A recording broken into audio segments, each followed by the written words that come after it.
বিসমিল্লাহ। আজকে হলো পবিত্র জুম্মার দিন, পবিত্র শুক্রবার।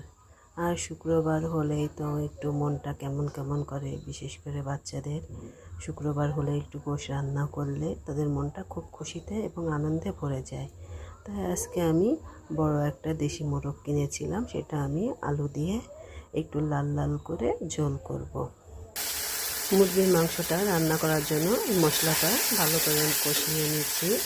মশলার ভিতরে আমি সব কিছু দিয়েই মশলাটা করেছি। ঝাল, পেঁয়াজ, রসুন, আদা, ধনিয়া, জিরা সব রকম দিয়েই মশলাটা করে নিয়েছি। মুরগির মাংসটা দিয়ে দিয়েছি, এখন এটা আমি সুন্দর করে কষিয়ে নেব। মুরগির মাংসটা সুন্দর করে কষিয়েছি, এখন আমি গোটা গোটা করে কেটে রাখা আলুগুলো দিয়ে সুন্দর করে আবার কষিয়ে নিব।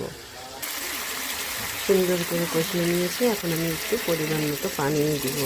একটু বড় মোরগ তো বেশ শক্ত আছে, একটু বেশি পরিমাণ পানি দিয়ে দিলাম। দেখুন কালারটা কত সুন্দর হয়েছে, দেখতে খুবই সুন্দর একটা কালার, ফুটফুটে করে ফুটে উঠেছে। মুরগির মাংসটা রান্না করা হয়ে গেছে, দেখেন কত সুন্দর হয়েছে। আপনাদের সবার আমন্ত্রণ। আল্লাহ হাফেজ।